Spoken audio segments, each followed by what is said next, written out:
Olá, alunos do site Direito em Tela! Nossa aula de hoje é sobre princípios gerais do direito, previsto no artigo 4º do Decreto-Lei 4657 de 42. O artigo 4º do Decreto-Lei 4657 de 42 determina que, quando a lei for omissa, o juiz decidirá o caso de acordo com a analogia, os costumes e os princípios gerais do direito.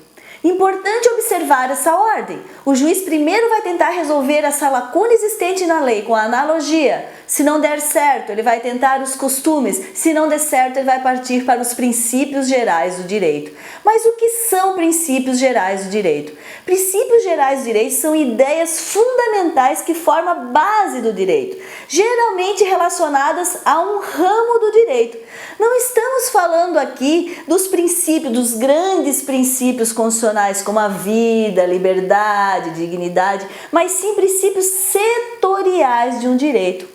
Os princípios gerais do direito, eles são importantes porque eles tanto auxiliam o legislador na hora de formular, elaborar as leis, também quanto auxiliam o judiciário, auxiliam o juiz a resolver as lacunas existentes na lei, como o próprio determina o artigo 4º do Decreto-Lei 4657, que diz que o juiz poderá resolver a lacuna da lei com a utilização dos princípios gerais do direito.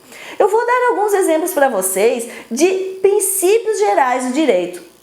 O princípio da veiculação ao edital em um concurso público.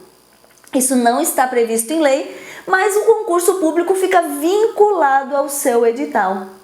Ou seja, se eu exigir quem estiver realizando o concurso público exigir algo que não esteja no edital, esse concurso pode ser até anulado. Outro exemplo é o princípio da preservação da família. Não está determinado no Código Civil, mas durante toda a leitura e análise do Código Civil, nós verificamos que o Código Civil, a legislação civil brasileira, preserva o Instituto da Família.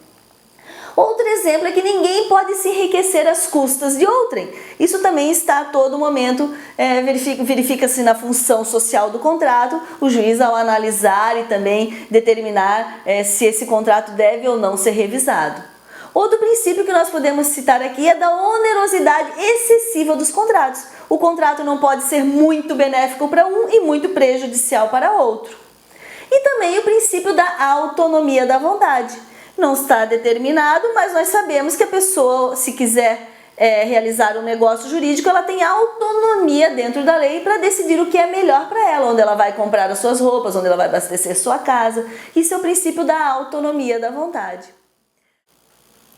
Vamos concluir a nossa aula de hoje. O artigo 4º do Decreto-Lei 4657 de 42 determina que o juiz poderá resolver as lacunas da lei com o emprego dos princípios gerais do direito, após esgotados o uso da analogia e dos costumes. Princípios gerais do direito são as ideias basilares que fundamentam o nosso ordenamento jurídico. E eles são importantes tanto para auxiliar o legislativo na hora de elaborar a lei, também são importantes para auxiliar o judiciário no momento de resolver as lacunas existentes na lei. Essa era a nossa aula de hoje e aguardo você para a próxima aula.